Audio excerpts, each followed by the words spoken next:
Dr. Scott, were you aware that worldwide on VAERS we've reported 38,742 deaths worldwide associated with the COVID vaccine? Were you aware of that carnage?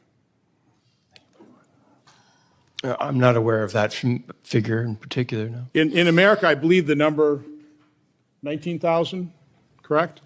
Again, but VAERS does not prove causality. Oh, I've heard that time and time again. So let's take a look at the bottom figure down here.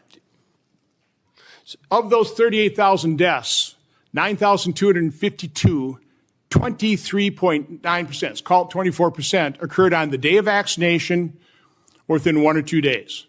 Now, I know that doesn't prove causation, but man, that's a correlation that we ought to look at. Do you know to what extent VAERS is reported to understate adverse events? Do you have any idea? Have you ever seen any studies on that? I'm sorry, what's the question? To what extent does VAERS underreport adverse events? Again, it's a pain to report something to VAERS. Okay, doctors are busy, takes half hour, 45 minutes. A lot of people don't know about it, so the vast majority of adverse events from a vaccine or a drug doesn't get reported to VAERS. So again, they've actually done studies on this. Do you know what percent actually get reported versus what doesn't get reported? No. Somewhere between 1 to 10%, correct, Mr. Siri? No, it's less than 1% according to an AHRQ funded study of Harvard researchers. So if it's less than 1%, let's just use U.S. figures. Okay, by the way, what is this? 17,000 or 19,000 U.S. deaths? Yeah, it's close. Okay, it's one of those 17 or 19,000 deaths reported in the U.S. based on VAERS. If we're only recording 1 out of 100, that would mean deaths from the vaccine is somewhere between like 170,000 in the U.S. 170, again, that's at that kind of reporting ratio. This is why people are outraged. Mr. Scott, how much do you know about the mRNA technology? A fair amount. So is the mRNA that's encapsulating the lipid nanoparticle, is that true mRNA? Is that true mRNA? I mean, true mRNA, your messenger RNA, degrades very rapidly in the body. Mm-hmm. Correct? Correct. So the mRNA in the injection, is it true mRNA? Does it degrade rapidly in the body? Do you not know? I do know. Yes, it does. But it does. No, it does not. It's modified. It's modified mRNA, and it's designed not to degrade. And there are studies that show it sticks around the body. We don't know how long. The lipid nanoparticle. Do you realize that it was designed to permeate difficult to permeate barriers, like the blood-brain, like the placenta barrier? Did you know that? Did you believe when Fauci told us that the mRNA shot would stay in the arm? Did you believe that? It's a simple yes, no. I mean, do you believe the code injection stayed in everybody's arm? Do you believe that's what happened? Primarily. You think so, huh?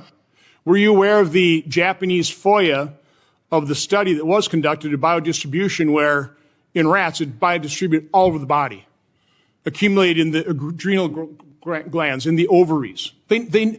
Because the lipid nanoparticle is designed to permeate difficult to permeate barriers, they knew, the designers knew, and they did a study that would biodistribute all over the body, but our CDC, Anthony Fauci, said it was going to stick in the arm. Now, do you know what the mRNA does? It's not a traditional vaccine, is it? Do you realize that? It's not an attenuated or a dead virus.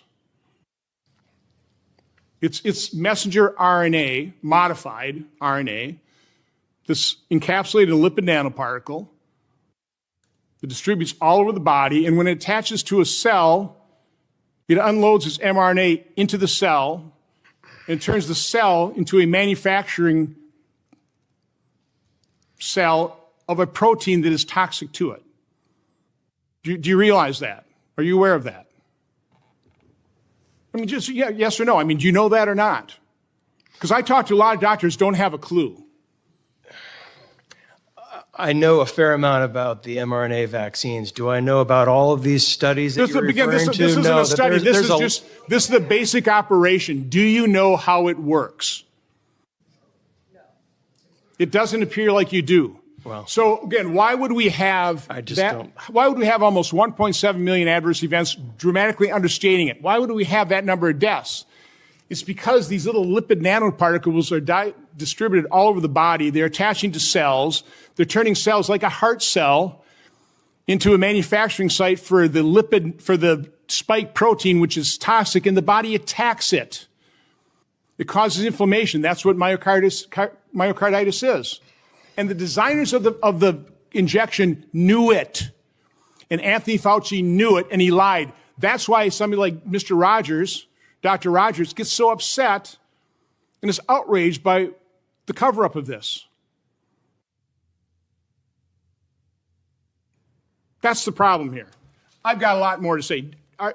Have you heard, do you know anything about, for example, the DNA contamination that's being reported? I want to enter into the record the McKernan study, just recently released, without objection. There's nobody to object. Again, have you heard about this? That there's DNA contamination in, particularly the Pfizer. You're aware of that? Yes. Do you know at what levels it exceeds the FDA recommended amounts? No. 36 to 627 times. The allowed amount is 10 nanograms per dose. And this research paper shows it's 36 to 627 times higher than that. Does that concern you? Yeah, if that's a legitimate finding, yes. That's not the information that I've been aware of. No, but you know, it saves 3.2 million lives. No, it didn't. It's impossible. That's entirely possible. Okay, so I got the McKernan study there. How about Dennis Rancourt's study? Are you aware of that one? It's a model. No. But it's a model of, I think, 17 equatorial and south hemisphere countries whose excess all-cause mortality was highly correlated to the uptake in the vaccine. So based off that study, their data, he estimates 17 million people died of the COVID injection. 17 million. I don't know. It's a model. It's like the 154 million. It's like the 3.2 million. It's like the 2.5 million. It's all those numbers that are confidently spewed. This study gets no reaction. I've entered that in the record.